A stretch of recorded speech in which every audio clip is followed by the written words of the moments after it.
గతించిన పెద్దలను ప్రతి ఏటా స్మరించుకుంటూ వృద్ధులకు నూతన వస్త్రాలు బహకరించడం అభినందనీయమని ప్రముఖ ఎముకల వ్యాధి నిపుణులు డాక్టర్ బోండా సూర్యారావు పేర్కొన్నారు. రమణీయపేట ఏపీఐఐసి పారిశ్రామిక వాడలో దివంగత మోటుపల్లి సుబ్బలక్ష్మి 17వ వర్ధంతిని పురస్కరించుకొని ఆమె భర్త వెంకట్రావు 200 మంది వృద్ధులకు నూతన వస్త్రాలు బహకరించారు. ఈ సందర్భంగా డాక్టర్ బోండా సూర్యారావు మాట్లాడుతూ గతించిన పెద్దలను ప్రతి ఏటా స్మరించుకుంటూ వృద్ధులకు నూతన వస్త్రాలు బహకరించడం అభినందనీయమన్నారు.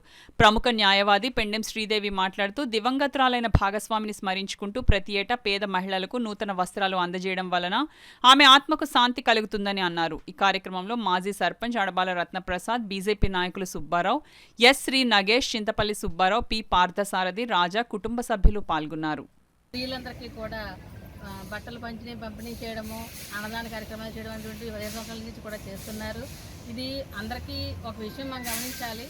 ఎందుకంటే వారిద్దరు ఎంత గొప్పగా అన్యోన్యంగా దాంపత్య జీవితాన్ని గడిపి ఉంటారో దాన్ని మర్చిపోలేక ఆవిడ చనిపోయిన 15 సంవత్సరాల నుంచి కూడా ఆవిడ స్మృతి చిహ్నంగా వారి భర్త గారు, కుటుంబ సభ్యులు కూడా ఆవిడ మన్నం చేసుకుంటూ ఆవిడ తరపున అందరికీ కూడా సేవా కార్యక్రమాలు చేస్తున్నారు. అంటే వారిని, వారి కుటుంబ సభ్యులందరినీ కూడా మనం చాలా సదా అభినందన చేయాలి.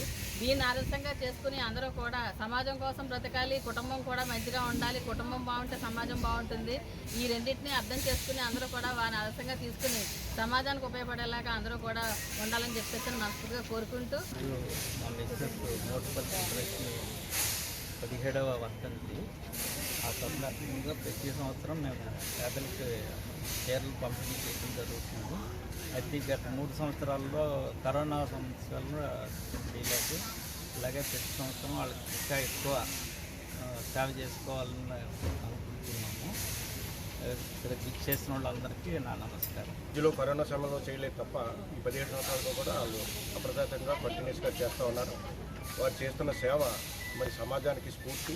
భార్య చనిపోయిన భార్యను గుండెల్లో పెట్టుకుని వారి యొక్క జ్ఞాపకార్థం పేద ప్రజలకు మేలు చేసే విధానంగా చేస్తున్నటువంటి మోటుపల్లి వెంకట్రావు గారికి, వారి కుటుంబ సభ్యులకి మరి దేవుడు అండగా ఉండాలని, వారి ఇటువంటి మరిన్ని సేవలు చేయాలని, ఇటువంటి సేవలకి మమ్మల్ని పిలిచి మమ్మల్ని కూడా ధన్యవాదాలు చేసినందుకు వారికి ప్రత్యేకంగా కృతజ్ఞతలు తెలుపుకుంటూ ఈ కార్యక్రమానికి ఇచ్చేసిన రత్నప్రసాదరావు గారికి, సుబ్బారావు గారికి, శ్రీదేవి గారికి, మరి బాపిరాజు గారికి, యజ్ఞం రాజా గారికి, మీరందరికీ ఇక్కడ ఇచ్చేసిన పేద ప్రజలందరూ కూడా